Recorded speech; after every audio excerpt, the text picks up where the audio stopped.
Paul Biya préparerait sa grande évasion, l'avion présidentiel déjà en alerte à Maroua. Le drame au sommet, quand la République retient son souffle. Au Cameroun, on dit souvent, quand le coq commence à chanter à minuit, c'est que le matin veut trahir la nuit. Eh bien mes chers abonnés, le coq du palais d'Etoudi a chanté, mais cette fois, pas pour annoncer le lever du jour. Il a chanté pour sonner le début d'une fuite en douceur, orchestrée au sommet même de l'État. Oui, vous avez bien lu. Ce qu'on murmurait hier dans les couloirs de Yaoundé devient aujourd'hui une rumeur trop grosse pour rester cachée, Paul Biya serait sur le point de quitter le Cameroun. Pas une visite, pas un petit voyage médical comme on nous l'a souvent vendu, non. Une fuite stratégique, discrète, calculée, comme seul un vieux renard du pouvoir sait le faire. Pendant que vous, peuple de la débrouille, vous cherchez les 100 francs de votre taxi, là-bas, dans les hautes sphères, on prépare les valises, les passeports diplomatiques et les itinéraires secrets. Et pendant que la nation ronfle paisiblement, croyant que tout va bien, l'avion présidentiel, lui, ne dort plus. L'oiseau de fer est déjà réveillé, moteur tiède, aile prête à battre, stationné à Maroua comme un guetteur silencieux, attendant juste le signal du grand départ. Mais attention ce n'est pas une rumeur de bar de quartier. Ce n'est pas le « on dit » du maquis. Non, non, non. Les faits sont là, l'avion loué par Paul Biya pour son meeting de Maroua n'a toujours pas été restitué à la compagnie propriétaire. Et vous savez bien que dans ce Cameroun-ci, quand quelque chose reste immobile trop longtemps, ce n'est pas le hasard, c'est la stratégie. D'habitude, une fois rentré à Yaoundé, le président rend toujours l'appareil. Mais cette fois, silence total. Pas un mot, pas un communiqué. Le silence d'État. Et comme par hasard, tenez-vous bien, l'épouse de Ferdinand Ngo, le tout-puissant secrétaire général de la présidence, a pris le large pour l'Europe. C'est là qu'on dit au pays, quand la poule quitte le poulailler en courant, ce n'est pas parce qu'elle a vu le grain, c'est qu'elle a senti le feu. Alors, mes chers abonnés, est-ce un simple voyage ou le début d'une grande évasion politique? Est-ce la retraite anticipée du vieux lion, ou bien le plan secret pour éviter la tempête électorale qui s'annonce? Et surtout, pourquoi cet avion reste-t-il cloué au sol alors que chaque minute coûte au Cameroun des milliers d'euros? Ne partez surtout pas, parce que ce reportage va vous plonger au cœur d'un drame d'État, un film grandeur nature où les acteurs ne sont pas des comédiens, mais les véritables gardiens du pouvoir. Chaque détail, chaque mouvement, chaque silence ici compte. Ce n'est pas une simple histoire d'avion, c'est peut-être le signe avant-coureur de la fin d'un règne. Avant qu'on entre ensemble dans ce labyrinthe de secrets, prenez une petite seconde pour aimer cette vidéo, vous abonner à Kame News et activer la cloche de notification. Parce qu'ici, sur Kame News, on ne vous sert pas l'actualité fade et sucrée des télévisions d'État.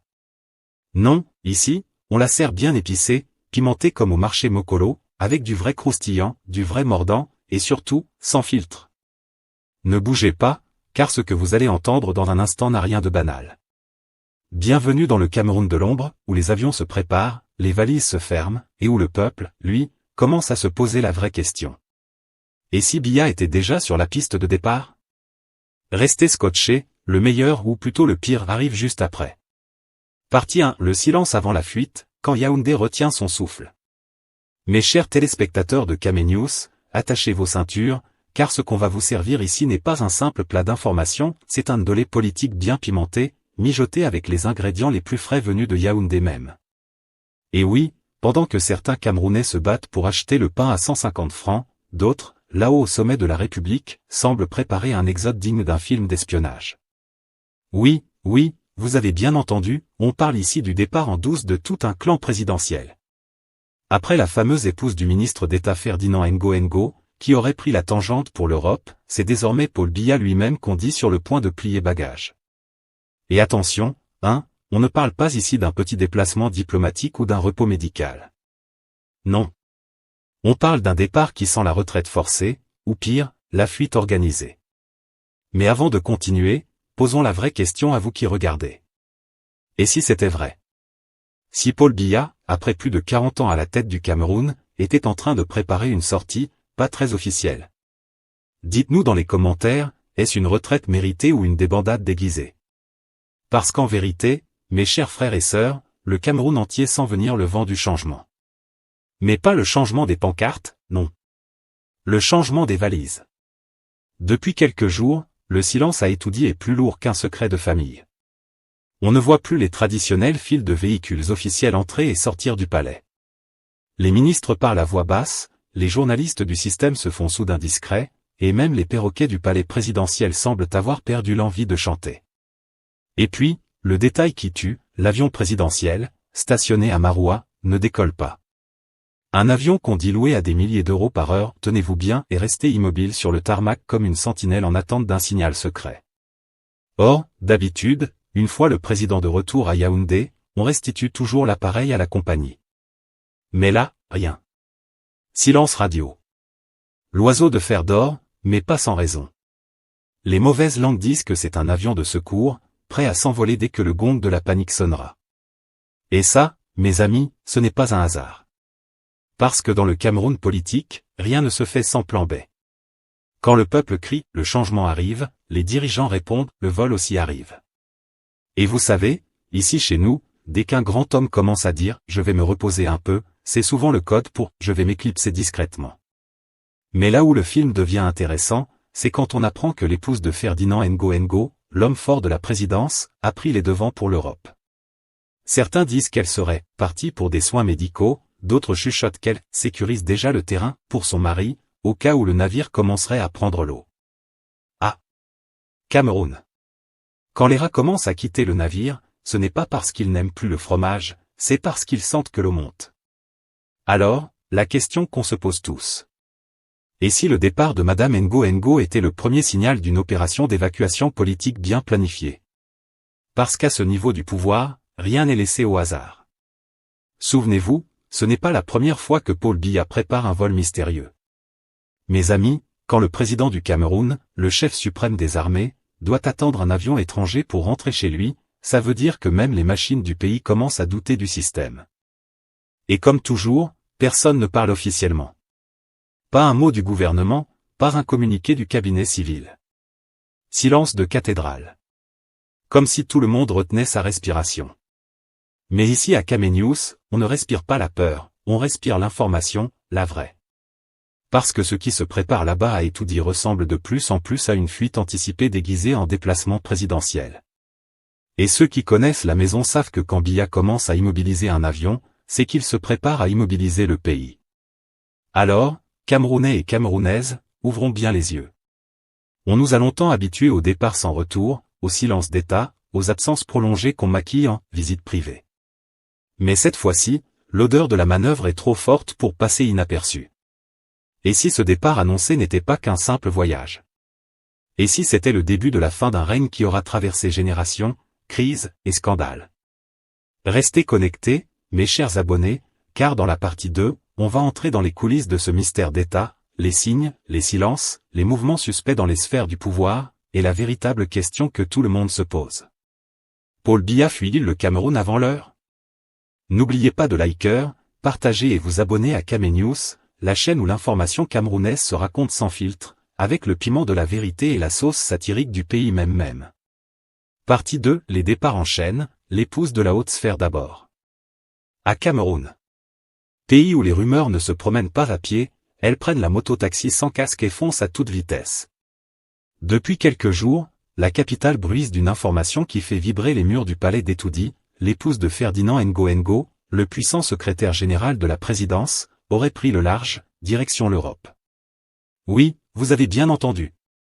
Madame aurait fait ses valises, quitté Yaoundé en douceur, comme une brise qui s'en va avant l'orage. Et là, tout le monde s'est mis à chuchoter. Parce que chez nous, au Cameroun, quand une grande dame quitte le pays sans tambour ni trompette, ce n'est jamais anodin. D'abord, les fins observateurs de la politique nationale ont sorti leurs lunettes, quand la femme du grand patron part, c'est que le climat à la maison n'est plus stable. Les plus spirituels ont renchéri, quand le poulet quitte la basse-cour, c'est que le renard rôde.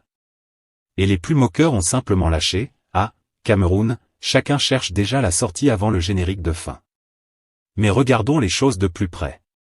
L'épouse de Ferdinand Ngo, ce n'est pas n'importe qui. Dans un système où la discrétion est la règle et où chaque geste compte, son départ pour l'Europe ne passe pas inaperçu. D'habitude, on voyage, on revient, personne ne s'en émeut. Mais cette fois-ci, la coïncidence tombe mal, juste au moment où les signes d'un possible départ présidentiel se multiplient, voilà qu'un des piliers du régime envoie sa moitié en éclaireur à l'étranger. Et le peuple camerounais, toujours prompt à faire des déductions plus rapides que la foudre, a immédiatement compris à sa manière. Donc même les proches du palais commencent à ranger leurs valises. Mon frère, ça veut dire que le film est presque fini. Quand les acteurs secondaires commencent à disparaître, c'est que le générique se prépare. Mais, ne soyons pas naïfs, il ne s'agit peut-être pas d'un départ définitif. Après tout, au Cameroun, on ne fuit pas, on va se reposer. On ne s'exile pas, on voyage pour raisons familiales. Et on ne prend pas la tangente, on suit son époux à l'extérieur pour affaires. Tout est toujours une question de formulation. Mais dans la bouche du peuple, les mots prennent un autre sens. Ce que beaucoup ignorent, c'est que dans les hautes sphères, les mouvements des conjoints ont souvent valeur de messages codés. Quand un proche du pouvoir envoie sa famille à l'étranger, c'est comme quand un soldat met son gilet pare-balles, il ne dit rien, mais tout le monde comprend qu'il s'attend à une bataille. C'est une manière polie de dire, on ne sait pas ce qui arrive, mais au cas où, mieux vaut être à distance. Et c'est là que le tonnerre de la satire gronde. Parce que voyez-vous, au Cameroun, le peuple a la mémoire vive. On se souvient de ces périodes où, à la veille des grands bouleversements, certains dignitaires prenaient l'habitude de se rendre à l'étranger, pour de longues visites médicales, parfois interminables. Eh bien, le scénario semble rejouer, version 2025. Et la question que tout le monde se pose, c'est, pourquoi maintenant? Pourquoi ce départ juste à ce moment précis, alors que le pays est en pleine effervescence électorale? Les partisans de la prudence disent, c'est normal, c'est la saison des voyages. Les sceptiques répliquent, non, c'est la saison des fuites déguisées. Et les humoristes concluent, quand les rats quittent la maison avant la pluie, c'est qu'ils ont entendu le tonnerre avant tout le monde. Mais attention, Kame News ne tombe pas dans les raccourcis faciles. Non. On observe, on analyse, on relie les points. Parce que, dans le puzzle du pouvoir camerounais, rien n'est laissé au hasard. Le départ de Madame Ngo n'est peut-être qu'un petit détail, mais dans un régime où le moindre geste devient message, ce genre de détail en dit long sur l'atmosphère du moment. Certains analystes y voient un signe de fébrilité, d'autres un mouvement de précaution. Il se murmure même dans certains cercles diplomatiques que plusieurs familles influentes auraient discrètement envoyé leurs proches à l'extérieur ces dernières semaines. Comme si une brume d'incertitude planait sur le sommet. Comme si tout le monde attendait un signal, sans savoir d'où il viendrait. Et le plus drôle, c'est la manière dont le peuple interprète tout cela. Au marché, à la buvette, dans les taxis, tout le monde a son scénario. C'est un voyage d'amour. Non, c'est une mission secrète. Moi je dis que c'est la retraite anticipée du système. Parce qu'ici, au Cameroun, même quand on n'a pas les informations officielles, on a toujours les explications officieuses. Et souvent, elles sont plus cohérentes que les discours officiels. Ce qui est sûr, c'est que ces départs en série, celui de Madame Ngo et peut-être d'autres qu'on ne connaît pas encore, créent une impression étrange, comme si le pouvoir commençait à se vider de l'intérieur. Comme si chacun préparait ses arrières, au cas où le vent tournerait. Et dans ce genre d'atmosphère, même un simple billet d'avion devient une déclaration politique. Mais le plus piquant, c'est la réaction de certains médias officiels, qui ont choisi la tactique préférée du régime, le silence stratégique. Pas un mot, pas une explication, pas même un démenti. Et vous savez bien ce que cela veut dire chez nous, quand on ne nie pas, c'est qu'il y a quelque chose à cacher. Ce silence-là, mes frères, parle plus fort que tous les discours. Alors, pendant que l'Europe accueille la première dame officieuse de la présidence Bi, Yaoundé retient son souffle. Les valises se ferment, les conversations se font discrètes, les agendas se modifient. Tout le monde attend la suite du film, en espérant que ce n'est pas le dernier épisode. Et vous, chers abonnés de Kame News, dites-nous franchement, si la femme du plus puissant secrétaire général commence à plier bagages, est-ce qu'il faut s'attendre à un vent de départ général? Ou bien c'est juste une coïncidence touristique? Parce qu'ici, on ne sait jamais, ce qui ressemble à un simple voyage peut être le prologue d'une grande transition. Mais quoi qu'il en soit, une chose est sûre, dans cette saison politique, les avions ne transportent plus seulement des passagers, ils transportent des secrets. Et au Cameroun, les secrets finissent toujours par atterrir, même quand les avions, eux, restent bloqués sur le tarmac. Partie 3, le chapitre « Incident à Maroua, un atterrissage qui change tout ». À Cameroun. Pays où même les avions présidentiels font des caprices, et où un simple atterrissage devient une affaire d'État. Ce qui s'est passé à Maroua, mes chers téléspectateurs, c'est plus qu'un incident technique, c'est un épisode digne d'un film politique à la sauce camerounaise, avec suspense, improvisation et humour noir à volonté. Alors, remettons les choses dans leur contexte. Le chef de l'État devait aller à Maroua pour son grand et unique meeting de campagne. Une sortie symbolique, orchestrée au millimètre près, le cortège, les drapeaux, les slogans, les bus remplis de militants transportés depuis l'aube. Bref, tout était en place pour la démonstration de force. Mais voilà que le destin, ce petit farceur, décide de jouer son propre scénario. L'avion présidentiel, cet oiseau de fer venu spécialement pour ramener le grand homme à Yaoundé, atterrit avec quelques secousses un peu trop enthousiastes. On parle d'un « incident mineur », mais au Cameroun, un incident mineur dans un contexte majeur, ça devient tout de suite une parabole nationale. Résultat, le président est obligé de passer la nuit à Maroua, contre toute attente. À mes frères, dormir à Maroua sans y être préparé, c'est comme tomber sur un embouteillage à minuit à Mokolo, c'est rare, mais quand ça arrive, ça te marque à vie. Et ce soir-là, tout le pays s'est arrêté de respirer. Les ministres regardaient leur téléphone comme on regarde le ciel avant la pluie. Les services de sécurité couraient dans tous les sens, les journalistes appelaient leurs sources, et les Camerounais, eux, ont commencé à philosopher sur WhatsApp. Donc même le président peut dormir dehors ? Hein, Dieu du Cameroun, montre-nous le film complet. Et comme si le scénario n'était pas assez étrange, un autre avion est affrété en urgence depuis la Guinée équatoriale pour venir récupérer le chef de l'État. Oui, vous avez bien entendu, la Guinée équatoriale. C'est-à-dire que pendant que les Camerounais cherchaient à comprendre ce qui se passait, un avion venu du pays voisin a été envoyé pour sauver la situation. Et là, les langues se sont déliées. Certains ont dit, donc on n'a plus confiance en nos propres avions ? D'autres ont répliqué, non mon frère, c'est juste la solidarité présidentielle. Mais au fond, tout le monde s'est demandé, qu'est-ce qui a vraiment poussé le président à dormir à Maroua ? Parce que, soyons honnêtes, ce genre d'incident n'arrive pas par hasard. Au Cameroun, rien n'arrive jamais par hasard. Même le hasard lui-même demande d'abord la permission. Et quand on regarde la chronologie des événements, on se rend compte que ce petit incident technique est venu ajouter une couche de mystère à une situation déjà confuse, avion stationné sur le tarmac, proche du pouvoir qui part à l'étranger, et maintenant le chef de l'État cloué à Maroua comme un passager surpris par la pluie. Les observateurs les plus aguerris y ont vu un signe. Certains parlent d'un avertissement du destin, d'autres d'un message codé. Parce que dans notre pays, quand quelque chose coince, on y cherche toujours une leçon divine ou politique. Et là, les interprétations ont fusé. Peut-être que c'est un signal pour dire qu'il faut atterrir aussi politiquement. Ou bien c'est le ciel qui dit, ton temps de vol est terminé. Ah, Cameroun. Toujours prêt à transformer les incidents en proverbes populaires. Mais au-delà de la blague, l'événement a mis en lumière une réalité que tout le monde connaît mais que peu osent dire, le système est fragile. Quand le président ne peut pas décoller, tout le pays reste suspendu. L'économie, la politique, même les bavardages des ministres, tout est en pause. Et ce soir-là, Maroua est devenu, le temps d'une nuit, le centre du Cameroun. Les habitants, eux, n'en revenaient pas. Imaginez, Paul Biya, le sphinx de Yaoundé, contraint de dormir dans leur ville. Les plus curieux voulaient savoir dans quel hôtel il logeait, s'il avait mangé du poisson de Logone ou s'il s'était contenté de son thé habituel. Pendant ce temps, les réseaux sociaux s'enflammaient. L'avion du président a un problème. Il dort à Maroua. La Guinée équatoriale envoie un avion pour le sauver. En moins d'une heure, le Cameroun entier s'est transformé en salle de rédaction géante.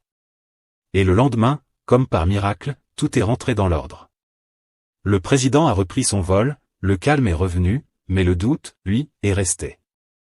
Parce qu'un détail a marqué les esprits, l'avion initial, celui qui devait repartir, est resté sur place. Et c'est là que les spéculations ont pris feu. Pourquoi le garder ? Pourquoi ne pas le renvoyer comme d'habitude ? Était-ce un simple retard administratif, ou bien une consigne spéciale ? Certains insiders murmurent qu'il s'agirait d'une précaution, une sorte de « plan B » logistique. D'autres affirment que c'est un symbole, l'avion est prêt à tout moment, au cas où il faudrait partir discrètement. Et dans un Cameroun où les rumeurs voyagent plus vite que les avions, cette explication est devenue vérité pour beaucoup. Mais, mes chers amis, ce que cette nuit à Maroua a révélé, c'est bien plus profond que l'incident lui-même. C'est un miroir. Oui, un miroir qui renvoie l'image d'un pouvoir en mouvement, d'un système qui avance à tâtons, et d'un pays où même un atterrissage peut devenir un message politique. Et c'est là toute la beauté ou la tragédie du Cameroun. Ici, chaque fait banal devient prophétique. On ne sait plus si c'est la politique qui imite la comédie, ou la comédie qui est devenue politique. Parce qu'au fond, ce qu'on a vécu à Maroua n'est pas seulement une panne d'avion, c'est une panne de confiance, une panne de système, une panne d'explication. Et quand les explications manquent, la satire s'en charge. Parce qu'ici, mes frères, même quand l'avion ne décolle pas, les blagues, elles, prennent toujours leur envol. Maille. Partie 4. Scénario et conséquences politiques, panique, plan B ou simple prudence. À Cameroun. Pays où même le silence politique a du bruit, et où un avion stationné devient un bulletin d'actualité nationale. Quand on vous dit que la politique chez nous, c'est une série télé à épisodes illimités, on n'exagère pas. Parce que voyez-vous, ce n'est pas juste un avion qui dort sur le tarmac de Maroua, non, c'est tout un symbole. Et au Cameroun, les symboles, ça parle fort, hein. Quand un oiseau de fer refuse de rentrer à son nid, c'est qu'il attend peut-être un passager spécial, ou alors un signal venu d'en haut. Depuis que cette histoire de départ en cascade a commencé, Yaoundé est devenu un véritable film de suspense. Certains disent que c'est la panique, d'autres parlent de stratégie. Mais tout le monde est d'accord sur une chose, il y a quelque chose qui se prépare. Quelque chose que les Camerounais sentent venir, mais que personne n'ose encore dire à voix haute. Et pourtant, le peuple voit tout. Il observe, il commente, il devine, comme toujours. Regardez bien, un avion gardé sur place, un chef de l'État qui dort à Maroua contre son gré, une épouse de haut dignitaire qui prend le large, des valises qui roulent discrètement. Et pendant ce temps, silence radio a tout dit. Ah! Quand le chat se tait, les souris commencent à interpréter. Mais parlons franchement, que se passe-t-il réellement derrière ces mouvements? Les plus optimistes disent, c'est la prudence organisée. Oui, après plus de 40 ans de règne, on a le droit d'être prudent, non? Un président, c'est comme un vieux pilote, il connaît les zones de turbulence et garde toujours un parachute à portée de main. Garder un avion sur place, c'est comme garder une moto allumée au carrefour, on ne sait jamais quand il faut filer. Peut-être qu'il veut juste éviter les embouteillages diplomatiques de dernière minute. Mais les plus malins, eux, voient autre chose. Ils disent, ah non, mon frère, ça sent le plan B. Et ce plan B, il n'est pas écrit dans les communiqués officiels. Il se prépare dans le silence des couloirs, entre 2 réunions discrètes et 3 coups de fil internationaux. Parce que oui, au Cameroun, on ne fuit jamais, on voyage subitement. On ne démissionne pas, on prend du repos mérité. Et on ne part pas en exil, on poursuit un séjour médical prolongé. C'est tout un art de tourner les mots, même quand la vérité est assise juste à côté. Et puis, il y a la 3e école, celle des complotistes professionnels. Eux, ils ont tout compris avant tout le monde. Pour eux, l'avion n'est pas juste un avion, c'est un symbole de fuite. Les pouces partis pour l'Europe? Ce serait le signe que le navire commence à prendre l'eau. Et les valises prêtes à tout moment? La preuve qu'on prépare une évacuation digne d'un film hollywoodien. Ils disent, quand le roi commence à ranger son sceptre, c'est que la danse du trône touche à sa fin. Et, Cameroun n'est pas doux, hein. Mais dans le fond, que ce soit un plan B ou juste une mesure de sécurité, l'impact est déjà là. Parce qu'un avion cloué au sol, c'est comme un drapeau qu'on plante au milieu du doute national. Le peuple regarde, les journalistes spéculent, les diplomates observent. Et pendant que tout le monde commente, l'État, lui, garde le silence. Un silence stratégique, calculé, mesuré, peut-être même orchestré. Parce qu'au Cameroun, le silence parle plus fort que les discours. Ce qu'il faut surtout comprendre, c'est que cette situation, qu'elle soit réelle ou exagérée, touche directement à l'image du pouvoir. Un chef d'État, c'est comme un patriarche dans un village, il ne doit jamais donner l'impression qu'il prépare sa fuite. Le simple fait qu'on en parle déjà affaiblit la perception de stabilité. Et ça, mes chers téléspectateurs, c'est le genre de petite fissure symbolique qui peut faire trembler tout un édifice politique. Mais attention! Il ne faut pas croire que tout est déjà joué. Au Cameroun, le scénario du départ imminent a été annoncé au moins 10 fois dans les 20 dernières années, et chaque fois, le chef de l'État est revenu, sourire discret, costume impeccable, et discours parfaitement rodé. Comme pour dire, je ne suis pas pressé, hein. C'est vous qui vous fatiguez à m'enterrer vivant. Donc, il faut rester prudent. Parce qu'ici, même quand tout semble fini, le générique n'arrive jamais. Mais tout de même, reconnaissons que ce ballet d'avions, de valises et de silence mystérieux donne une drôle d'impression. Comme si le Cameroun vivait les prémices d'un grand changement, sans qu'on sache encore si c'est un tournant, ou juste un virage de plus dans la longue route du système. Alors, question pour vous, chers abonnés de Kamenews, est-ce qu'on assiste à une simple manœuvre de sécurité présidentielle? Ou est-ce que, cette fois-ci, le vent du départ souffle vraiment depuis les collines d'Etoudi? Dites-nous ce que vous pensez, parce que dans ce pays, même le vent a des oreilles, et chaque commentaire compte. Et pendant qu'on attend de voir si l'avion va finalement décoller ou continuer à dormir sur le tarmac, une chose est sûre, au Cameroun, le suspense politique ne finit jamais. Conclusion, le tarmac raconte une histoire, mais laquelle? Au bout de cette piste, que retenir? Les signes rassemblés ne constituent pas une preuve irréfutable d'un départ définitif, mais ils forment un faisceau d'indices qui mérite attention et enquête.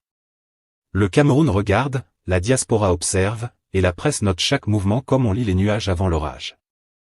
Maintenant, à vous, pensez-vous que ces indices annoncent un départ imminent ou simplement une série de précautions bien ordonnées? Écrivez vos hypothèses en commentaire, nous ferons le tri ensemble. Si cette enquête vous a plu, aimez, partagez et abonnez-vous à Kamenews pour les analyses suivantes. Nous continuerons à suivre le dossier, fouiller les signes et vous offrir la version la plus claire, avec ce petit sourire qui nous est propre. Merci d'avoir écouté, restez vigilants, curieux et surtout, satiriques jusqu'au bout.